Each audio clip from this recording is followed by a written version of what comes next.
Hi welcome to Mahanagar నేను మీ మనోజ్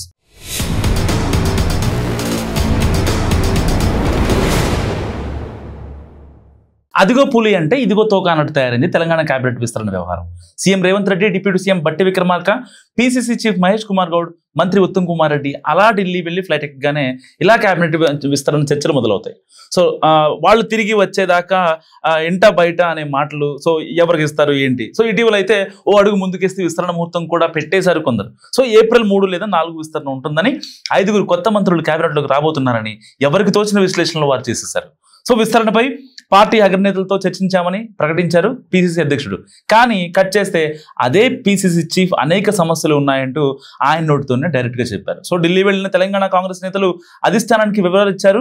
పెద్దోళ్ళు కూడా ఇక మీరు కూడా వెళ్ళండి, మేము ఫైనల్ లిస్ట్ పంపుతామని చెప్పేశారట. సో అందుకే విస్తరణ ఖాయమన్న చర్చ జోరుగా జరుగుతుంది అప్పట్లో. కానీ ఆ తర్వాత నుంచి ఒకరు ముందుకు 4 అడుగులు వెనక్కు అన్నట్టుగా ఉంది కేబినెట్ విస్తరణ ఎప్పుడా అనే పరిస్థితి. సో పార్టీ అధికారంలోకి వచ్చి ఏడాదిన్నరైనా మరో 6 మంత్రులుగా తీసుకునే వెసులుబాటు ఉన్న రాష్ట్ర నాయకత్వం ఆ అవకాశాన్ని వినియోగించుకోవడం లేదన్న ఫీలింగ్ ఎక్కువ అవుతుంది కాంగ్రెస్ నేతల్లో. దాంతో కేబినెట్ విస్తరణ ఎంత ఆలస్యం అయితే సమస్య అంత జటిలంగా మారుతుందన్న అభిప్రాయం పెరుగుతుంది పార్టీ వర్గాల్లో.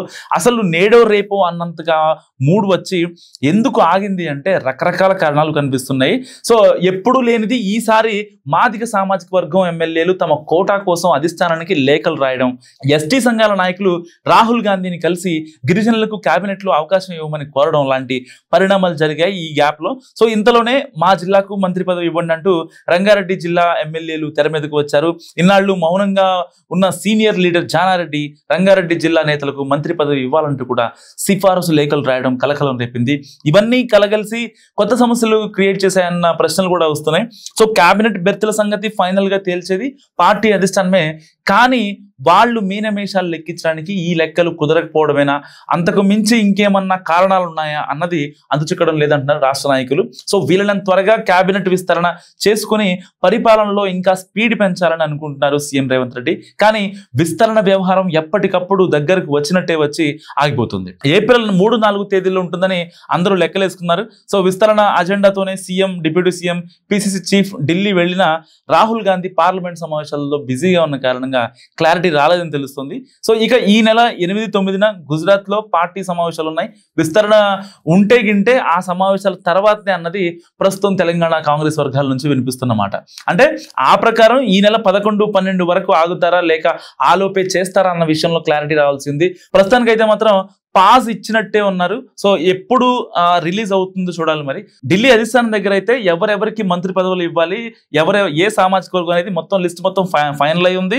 ఎప్పుడైతే సీఎం ఇంకా మంత్రులు కలిసి వీళ్ళంతా ఢిల్లీ వెళ్ళారో అప్పుడే ఫైనల్ అయింది. కానీ దాన్ని రివీల్ చేయడానికి మాత్రం కొన్ని అడ్డంకులు, ఈ జానారెడ్డి గారు లేఖ రాయడం కావచ్చు, ఎస్సీ ఎస్టీ వాళ్ళు కూడా మాకు కూడా కేబినెట్ లో మాకు హోదా కల్పించినట్టు వీళ్ళ వినతులు. సో వీటన్నిటి నేపథ్యంలో ఇప్పుడు ఎస్సీ ఎస్టీలకి ఇస్తారా లేదంటే ఎగ్జిస్టింగ్ గా ఫైనల్ అయిన డిఫాల్ట్ ఆ రిపోర్ట్ నే ఇటు ప్రభుత్వానికి అందజేస్తారా అన్నది సస్పెన్స్ గా మారింది.